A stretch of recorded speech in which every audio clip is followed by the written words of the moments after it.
I shall begin reading verse 1. How long wilt thou forget me, O Lord? Forever? How long wilt thou hide thy face from me? How long shall I take counsel in my soul, having sorrow in my heart daily? How long shall my enemy be exalted over me? Consider and hear me, O Lord my God. Lighten my eyes, lest I sleep, the sleep of death. Lest my enemies say, I have prevailed against you, and those that trouble me rejoice when I am moved. But I have trusted in thy mercy. My heart shall rejoice in thy salvation. I will sing unto the Lord, because he hath dealt bountifully with me.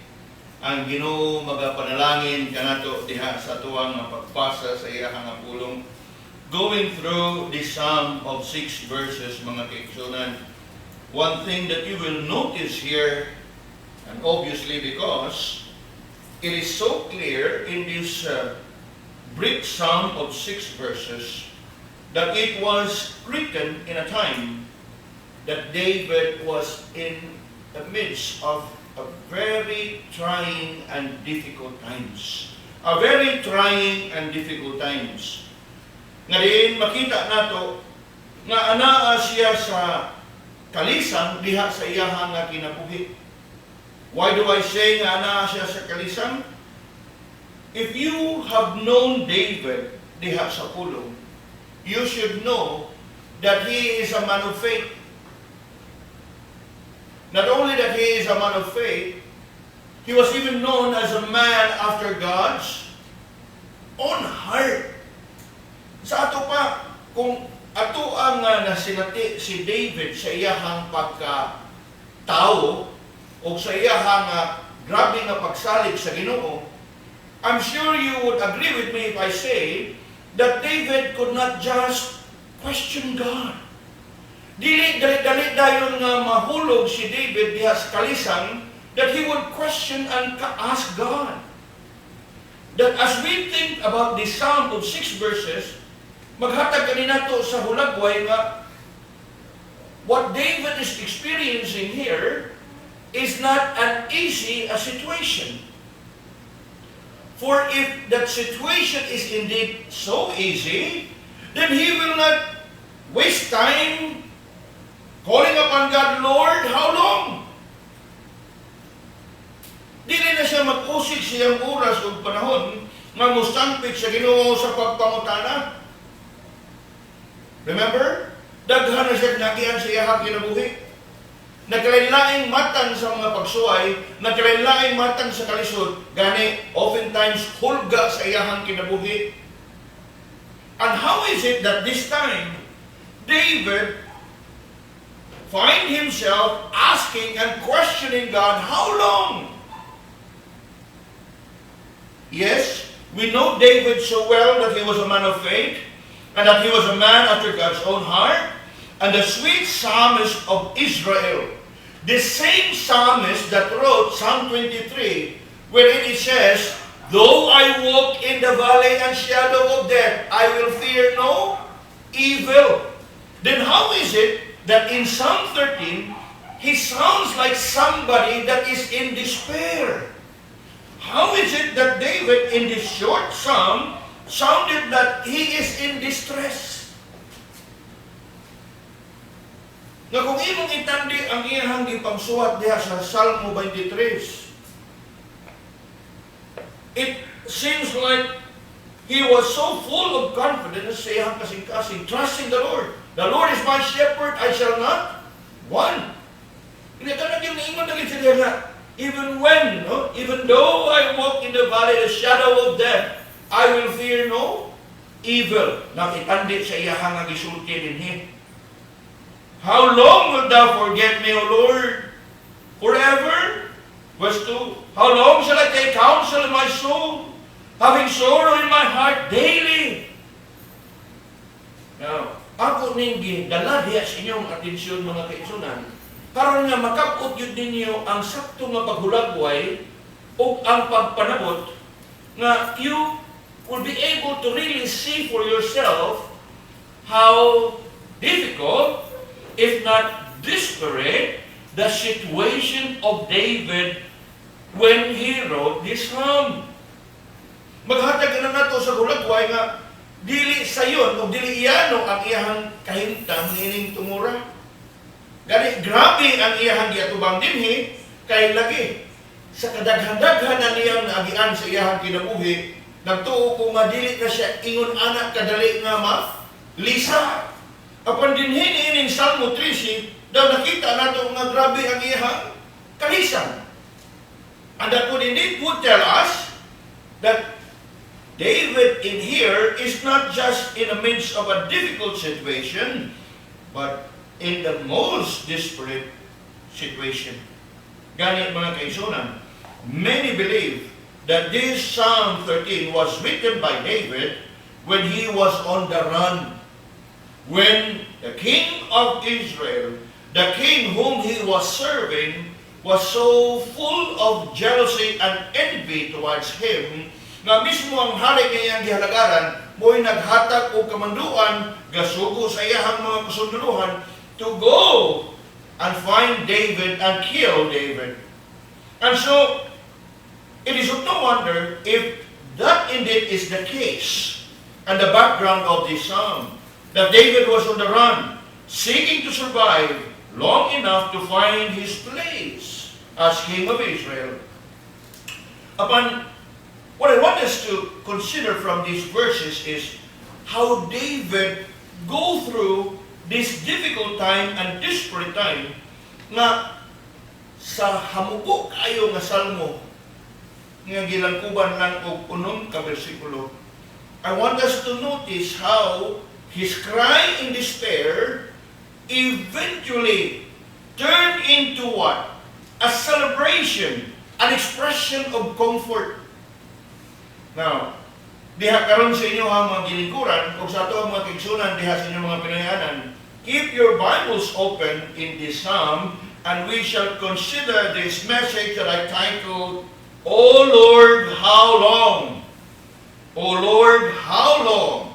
I want us to consider this psalm by looking at 3 stages in this moment in the life of David and of how he progressed from his despair into his deliverance. From his despair into his deliverance. Look with me in verse 1 and verse 2 and see for yourself David's cry in despair. David's cry in despair. Now look at David here and how he is indeed so passionate in pleading before the Lord. Look at the words of David. Ingon siya diha verse 1, How long will thou forget me, O Lord? Forever? How long will thou hide thy face from me? Pause for a moment and reflect upon that verse. Tanawa pa kayo. You don't just look at it as it is. Reflect upon the verse and consider o kung sa gibati, o kung sa gipadayag ni David diha. Gani, o sa binisaya, pag yun nga pagkasulti, tanawa pag-ayo kung unsay gipabuhagay ni David. Una, he seemed to be impatient with the Lord. Lord, how long? Di ba? Lord, how long? Nga naman, because David at this point felt that he is deserted. He felt that he has been abandoned by the Lord. Look at the words he used. How long will thou forget me? Unya, ang ikaduhang bahin, how long will thou hide thy face from me? Kung ato ni siya subayon sa Binisaya, he seemed to be impatient na mutanan, Lord, hangtod kanus ako nimo kalimtan. Hangtod kanus ako nimo talikdan. Forget, kalimtan. Hide thy face, gitalikdan, gibiyaan. Maunay gibati ni David diha. If you are not able to really say it in English, I'll bring it to you in Cebuano. Lord, hangtod kanus ako nimo kalimtan, o hangtod kanus ako nimo biyaan o talikdan. Because obviously the word for God, gikalimtan. Hide your face, gitalikdan. Wa pa nang balinga sa Ginoo. Look closely in verse 1. How long will thou forget me, O Lord? Hangtod ka sa kuninong kalimtan, Ginoo. And then what? Forever? Hangtod na balis ka hangturan? Now, sa diha nga ako ginigisod kong pag-ayo, unya kung imo og nasinati kang David sa tanan kadaugan nga iyang naangkon, makapamalandong kag gihapon nga tao gihapon si David nakasama kanato nga taliwa sa tanang kaayo sa Ginoo kadaugan nga gihatag sa Ginoo ug iyang natagamtaman sa iyang kinabuhi, nahulog gihapon siya sa mga sitwasyon nga diin. He questioned the Lord, and he questioned the Lord to a point that he even dared that ask the Lord, Lord, how long will you forget me? Now, if you know your theology so well, God is all-knowing. He never forgets.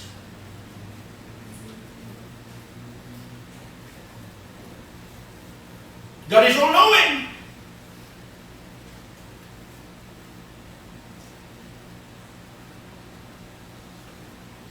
He forgets not His own.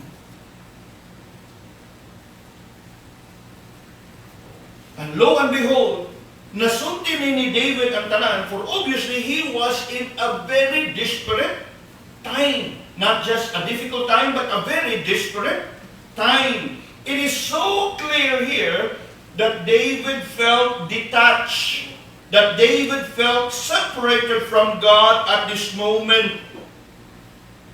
And as we think about this period of time, when he felt detached and separated, deserted from God, it must have been for some time. Maghatag ka na nga ito, hulagway nga tao-tao, naging siguro ni, kaya nakapamutanan na ko siya, how long?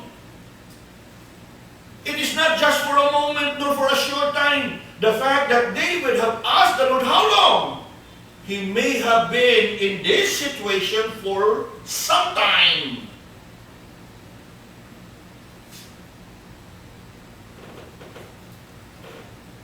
That he seemed to become impatient. How long, Lord?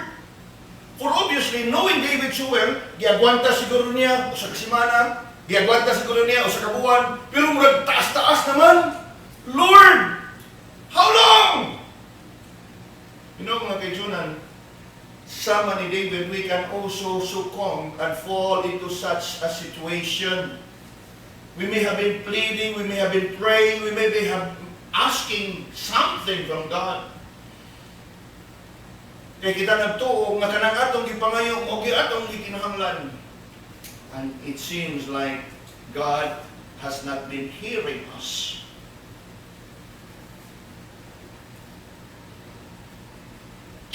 Look again. He felt deserted, right? According to verse 1. David felt forgotten of the Lord. Gikalimtan siya, as if the Lord no longer remembered him. Nalisan yun siya.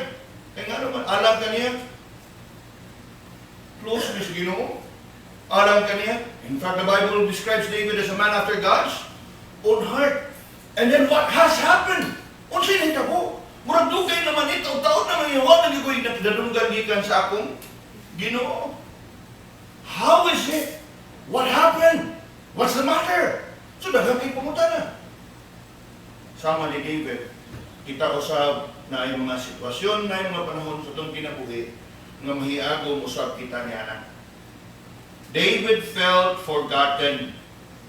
Daw siya gikalimtan sa Ginoo, and David felt that he was also forsaken. Forgotten, forsaken. Gikalimtan, gitalikdan. How long will you hide your face from me? In other words, ni bati na gid mo na ni sud sa ng David nga murag biyaan na magikos Ginoo niya, murag gilikayan na magikos Ginoo kay dit naman niya ipakita ang iyang bulagboy kanako.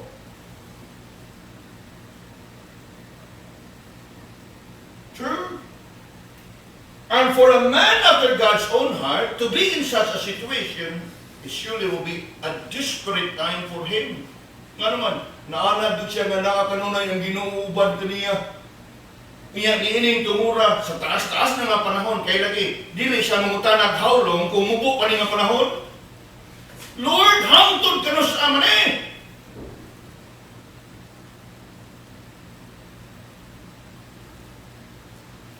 verse 2. Makita nato diha ang hinungdan nganong kanunay siya nga nagapangayo ug nangutana sa Ginoo how long nga naman, because he felt deserted by the Lord, and in that situation he felt defeated. Murag pildi siya kanunay. Tanaw ang verse 2. How long shall I take counsel in my soul, having sorrow in my heart daily? And look at this. How long shall my enemy be exalted over me? Remember, David became famous in the whole of Israel when sa tanang tao sa Israel siya mo'y nangahas nga moatubang kang Gulayat. In other words, as far as the entire Israel is concerned, ingon pa nato nga siya'y bantugan, siya'y kinaisugan, kay siya mo'y nangahas nga nagkagatubang sa maong higanti. In other words, no one in Israel would dare challenge him. And yet, he himself here acknowledged nga daw, pildi siya kanunay, because his enemy always overcome him. Tutukoy pa kayo ang verse 2? How long shall mine enemy be exalted over me? Sa ato pa kung ang iyang kaaway exalted, sa ato pa pildi siya. Kaya niyang kaaway mo sige nagmadaugon. Sure. He was indeed in a very desperate situation. He felt deserted by the Lord, and he felt defeated by his enemies.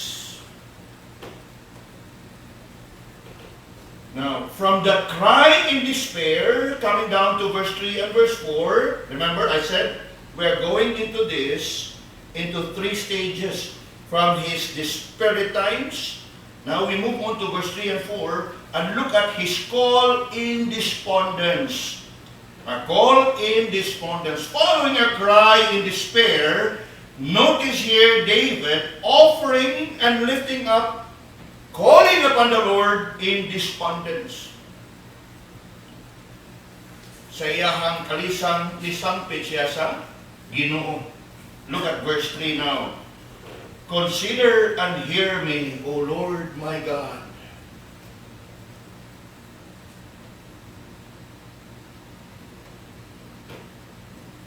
He pleaded for the Lord to recognize him.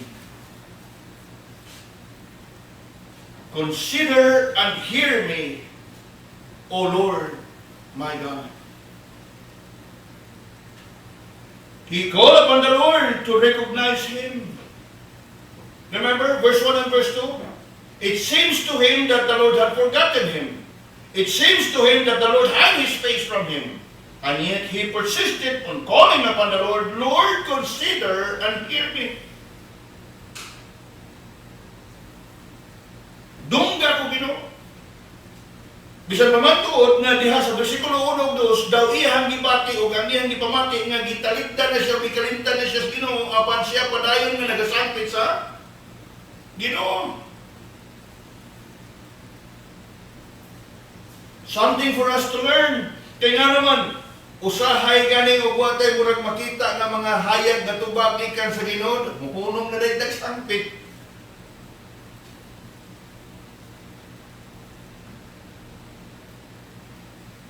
Maluya na dayon ta.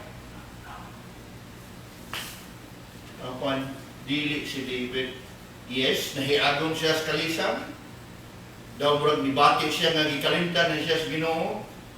Apan siya padayon nga malaumon nagmasaligo dinadto sa Ginoo.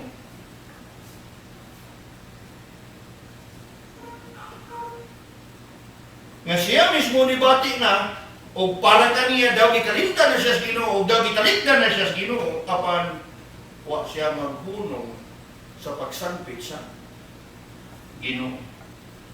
That from a cry in despair, we see him here in his call in despondence. Consider and hear me, O Lord my God. And he goes on to make his request. From his call for recognition, he goes on to what?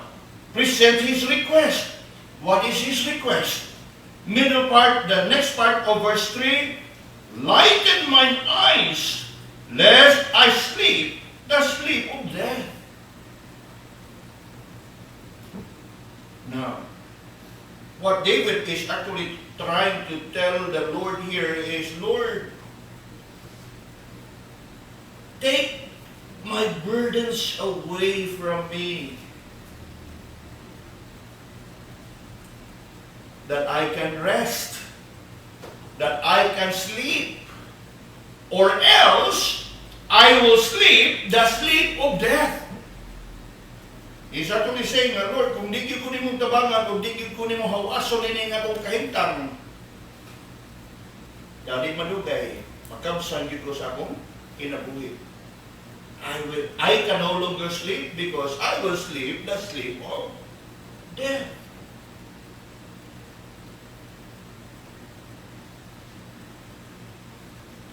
Lighten mine eyes.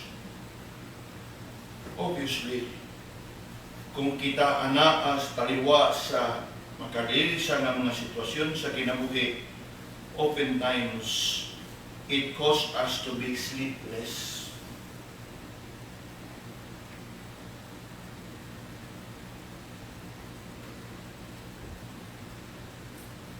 And David here pleaded with God, Lord, lighten up my eyes. Come down to verse 4. Lest my enemies say, I have prevailed against him. Napildi na ginamos David, napukan na ginamos David, and those that trouble me rejoice when I am moved.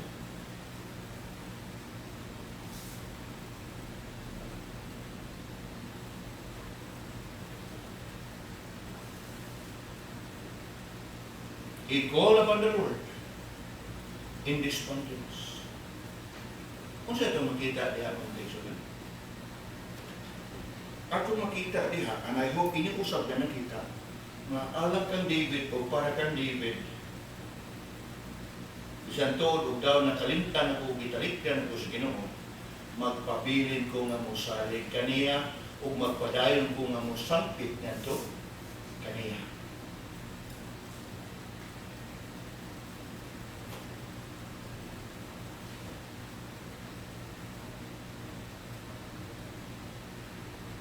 Consider and hear me, O Lord my God.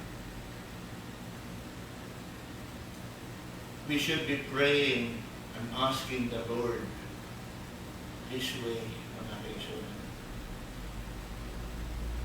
Consider and hear me, O Lord my God. Even as we think sa atuang kahimtang karon. Yes, we have been in this together. So sa lockdown, hinahinay ang lockdown. But, ang kunon man ninyo o dili, kaliwa nining struggle niya itong giatubang, dili ta parehas o response. Okay? Dili ta parehas o response. Dili ta parehas o reaction sa struggle niya itong giatubang. Parehas struggle nga giatubang lockdown, COVID-19. Yes, we share the same experience. But the thing is, we deal with it and respond to it in different ways. To some, sa taas-taas na nga panahon, murag namugnaw o nawalan sa pagtuo. While others, by the grace and mercies of God, nagkadugay ang krisis, ang pandemic, nagkalikon sa mut ang ilahang pagtuo. I don't know where you are in these two categories, but these are the two general responses. For it to be, nga sa taas-taas na nga panahon, nga siguro di mo gipangayo, Lord, maundang na taniki, makabalik na akong trabaho, makabalik na akong negosyo, makabalik na akong patigayon. Anyet daw murag ni dugay o niya murag na pa kanay mga timailhan nga madugay pagig gamay. Then it could be that we would struggle deep in our heart and complain before God. Lord, how long? Kanos naman minimo kutumon? Hangtod kanos naman may maglisod-lisod?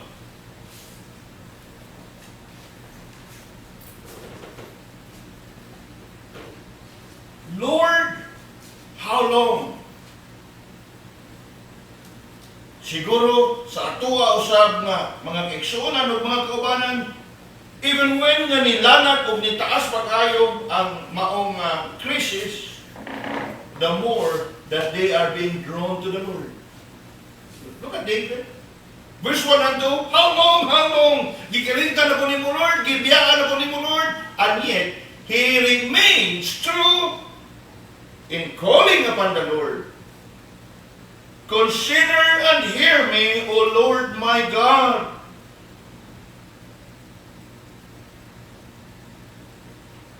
Sure.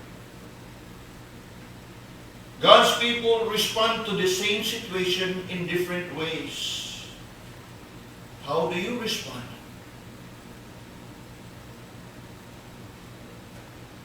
Hindi madasig kita ni ining kahaponon, ining kagabion sa ipakita nga testimonya ni David dinhi. Yes. Sa ako anang gi-emphasize diyan ninyo, dili ni sayon ang iyang nahimutangan.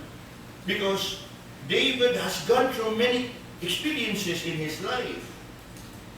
Apan nga naman nga naabot gyapon siya sa punto nga nakapangutana sa Ginoo. That would tell us nga talagsaon ni nga kahintang. Lisod na gini nga sitwasyon. Dili na ni siya sama sa uban nga sitwasyon nga iyang nagian.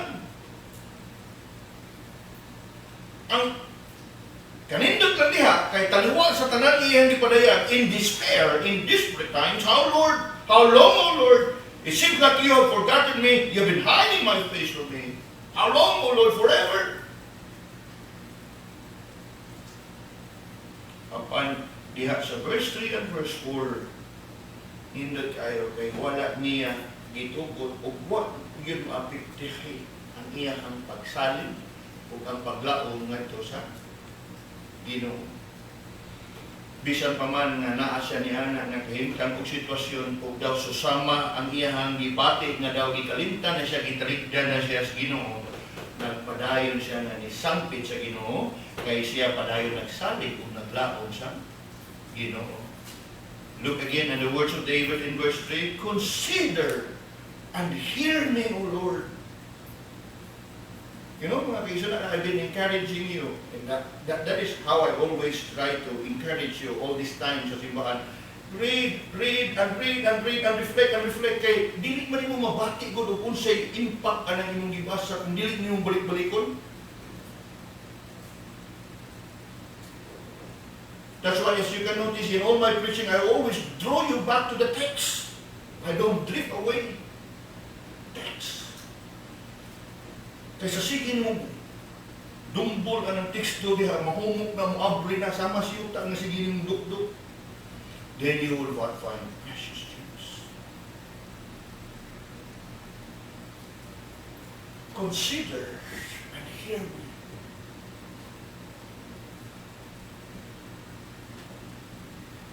Taliwa sa tanan nga iyahan ang gipadayan. Remember? Pabuhagay o sa ato pa nga pinulungan, iyahan ang gipabuhagay ang tanan. Iyahan ang giyag-giyag iyahan hinanakit tanan. Lord, how long? Pero taliwa niya na, huwag niya tubuti nga mawa ang iyahang pagtuo, pagsalig sa Ginoo.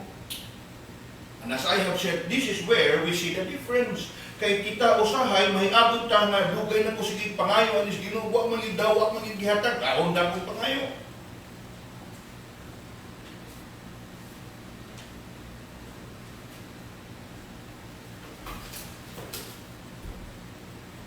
From his cry in despair, he goes on to make his call in despondency. Consider and hear me. Now coming down to the last two verses, I want us to see how the desperate moments in the life of David have slowly progressed to become a comfort in deliverance. A comfort in deliverance. Look at verse 5 now. But I have trusted in thy mercy. My heart shall rejoice in thy salvation. Verse 6, I will sing unto the Lord, because he hath dealt bountifully with me. Tayo pa sa versikulo 1 o 2, grabe ka masulubon ang iyang tulong. Versikulo 2, grabe ka, ingon pa na to, negatibo kaayo ang iyang panglantaw. Grabe ka ubos, grabe siya ka down.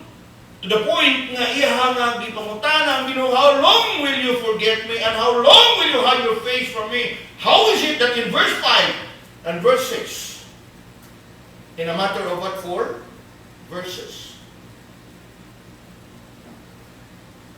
there's that drastic change in David. Ako nagtuo nga nagpabilin just the same ang iyang kahimtang. Apan ang kaangkon siya o kapagpuhan o kausapan sa iyang panglandaw, sa iyang kahimtang.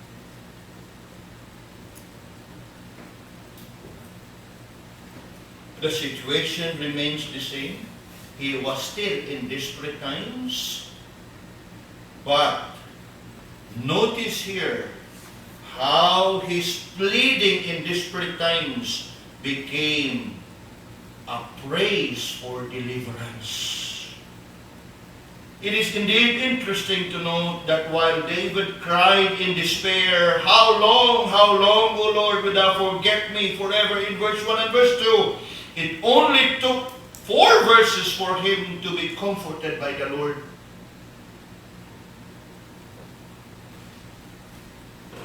David realized that all this while, God had been good, and he felt compelled to praise him.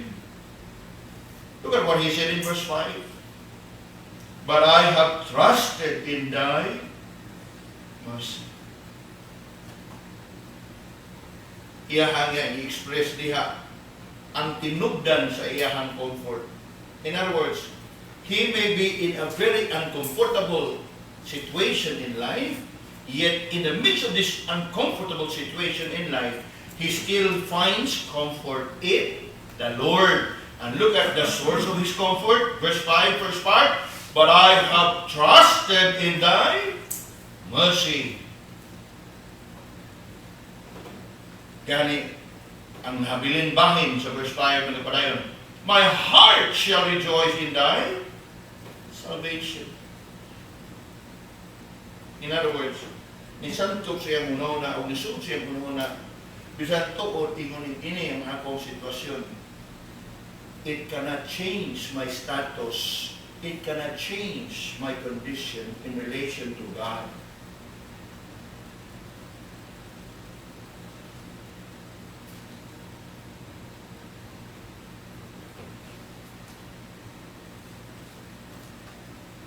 It's very much like that line of the hymn, in life, in death, O Lord, abide.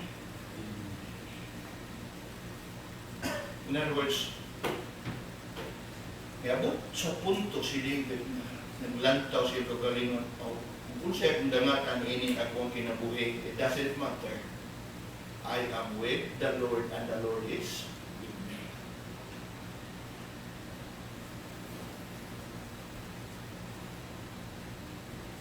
Remember the passage from Psalm 56. In God will I praise His word. In God have I put my trust. I will not be afraid what man can do unto me. Di ba mo niya yung ikadlukan diha? His enemies will be exalted over him. Until he was reminded of the Lord. Kaya kung imong subayon pa kayo, ang iyang yung ikadlukan nga mapukan din siya sa iyang nga kaaway. Ang pinakabantugan na David sa Israel, ang nagtinusaran na David nga naging away sa higanti nga si Goliath, o kanon o pildihon sa iyang kaaway. That is actually the very reason behind his what? Distress. Until he was reminded sa kamaturan nga, mapukan ko kung mapukan, apan magpabilin ko nga madaugon diha sa Ginoo.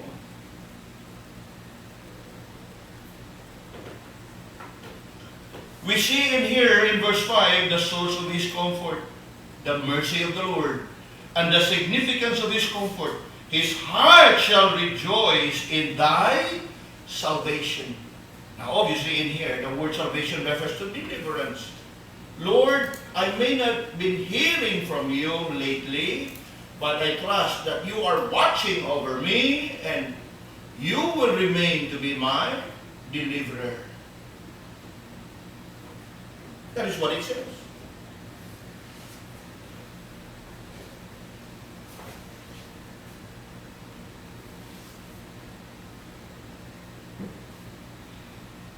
In fact,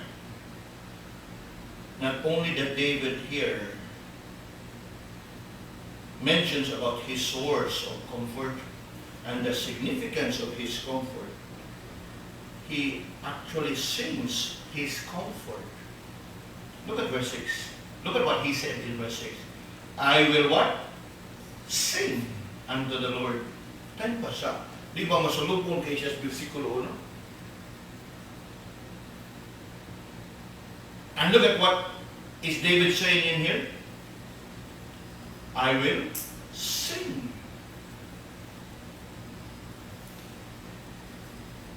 In other words, gikan sa pagkamasulupon, gikan sa pagka-ingon pa nato, in a desperate moment siya ang kinabuhi, the Lord raised him up to that level that he is able now to sing his praise unto the Lord for his deliverance.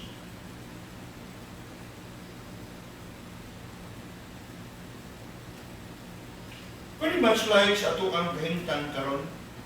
All this while, since this COVID-19 pandemic, we have been praying, pleading with the Lord sa matagadlaw, dili lang mahitungod sa pandemic, even sa mga struggles and burdens nga itong giatubang, sa mga struggles and burdens nga giatubang sa ato ang mga kaigsunan. But I can only hope nga in all this, nakita ninyo ang kadaugan. That at the end of the day, sa tanan nato nga mga gikalisangan o gikabalakan o gikahadlukan, God already has dealt with it. Testimony for the glory of God, ining pipila ka mga adlaw daw nalisan o nabalaka ang tanan nato nga mga kaigsunan tungod sa kahimtang sa ato ang anak sa atong igsoon nga si Brother Oscar nga sa diha nga nilubos ang iyang blood platelet. Nagkana kayo mga ideya diha, muna. I appreciate all this. But if you have been following our group chat, I simply said, let's just continue to pray. Let's just continue to pray. While it is true that from 103, his platelet dropped to 80, and you know what? It is very possible that it can drop even drastically below 40. Critical na. Gani, below 40 mo na ng mga panahon na abunuhan. And you know what? It can drop at any moment. Gani, huwag ka ng pasyente sa dengue o naagit sa hospital, every 6 hours, i-monitor na. Kaya dili man na siya mukunhod by 5, by 10.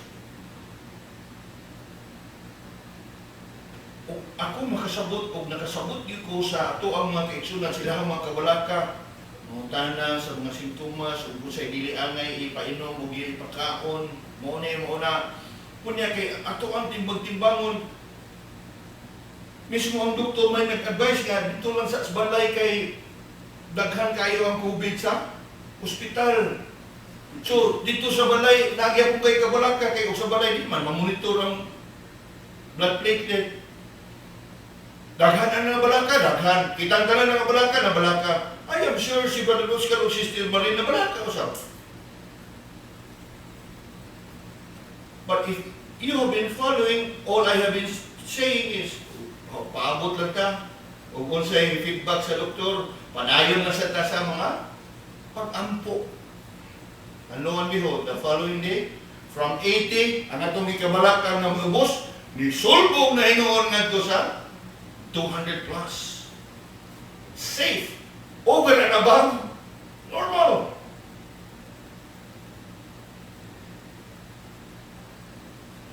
Unya, dili ba na usa sa paghulagway nga gikan ka sa kabalaka o kasubo? All of a sudden, things change. You should be praising the Lord.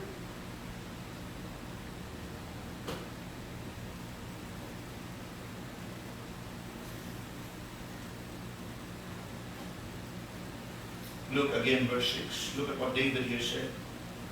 I will sing unto the Lord, because thou hast dealt bountifully with me. Now, look at the word here, bountifully. Dagaya, abunda. Di ba away ako ningon ka, how long, O Lord, ni mo kong kalimtan? How long, O Lord, ni mo kong gikalimtan? How is it now that David is saying, I will sing unto the Lord, for He has done bountifully with me? You know, mga kaiksyonan mo, ito problema sa ay, kaya taliwa ka ni sa problema, ang atong una-una, ang atong mga kabalaka, kagul, anak atang na nakatutog sa problema, o nakalimutan ta sa kadagaya sa Ginoo sa iyang panalangin o kaayos itong kinabuhi sa mga milabay ng kapanahonan, na kung atong naging tanawon, kung atong i-focus o atong hinunduman ang mga kaayos sa itong Ginoo,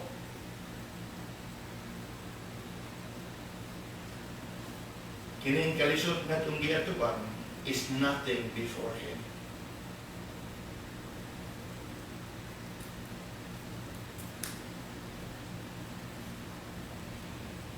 And that is what we see in David, sa diha nga siya na malandong sa kaayos Ginoo diha siyang kinabuhi, sa mga panalangin nga iyang nidawat.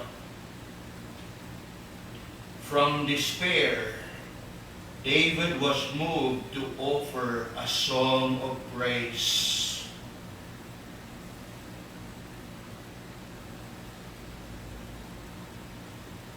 And this is what it really means to rejoice in the Lord always.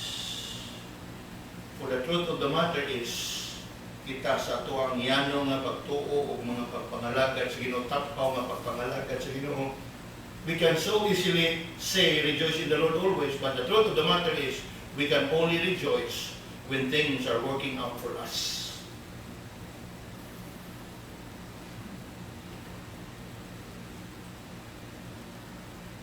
When we are being chastised, we're being reminded, when we are being admonished, lahi na itong timpla.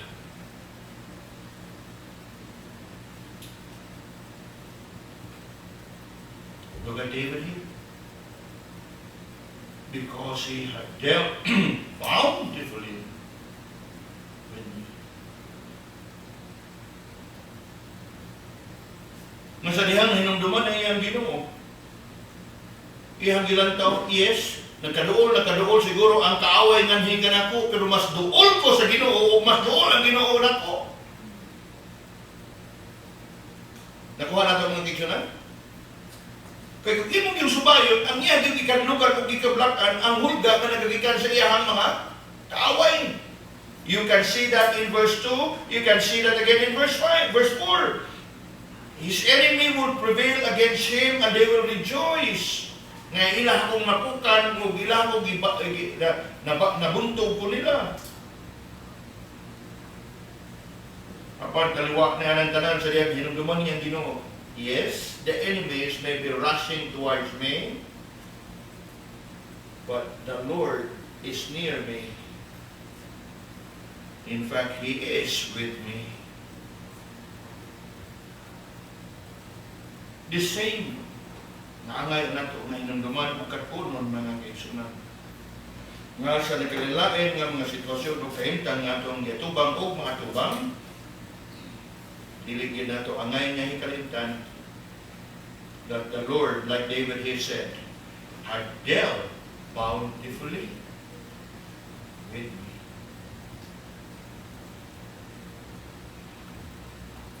Sobra na sa duha ka buwan ang ato ang giatubang na ingon pa nato talagsaon kaayo, challenging, difficult situation, yes. And I really cannot tell how you are coping.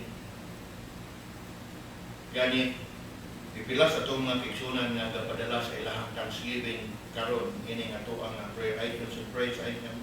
Dahil pipila na nagapasalamat na kaliwa sa nakalilain niyang mga sitwasyon.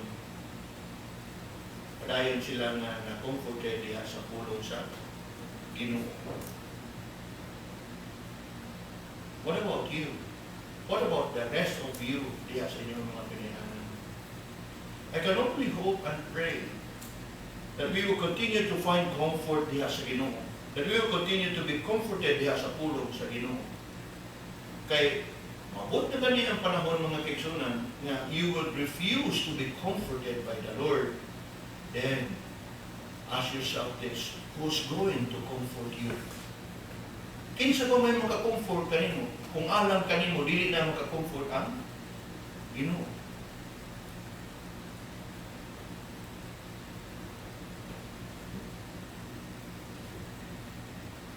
Yes, I may not know where you are at this moment of these difficult and challenging times you are facing, but I just would like to encourage you.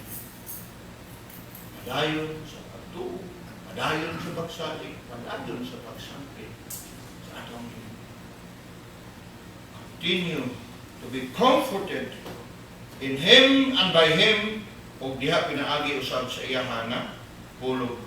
Let us reflect upon David in his testimony in here. Yes, he may have been struggling for some time. How long, O Lord, how long? But in that desperate time, sa diha iyahang hinumduman ang Ginoo, it only took him what? A matter of 6 verses from desperate times into a times of victory and triumph.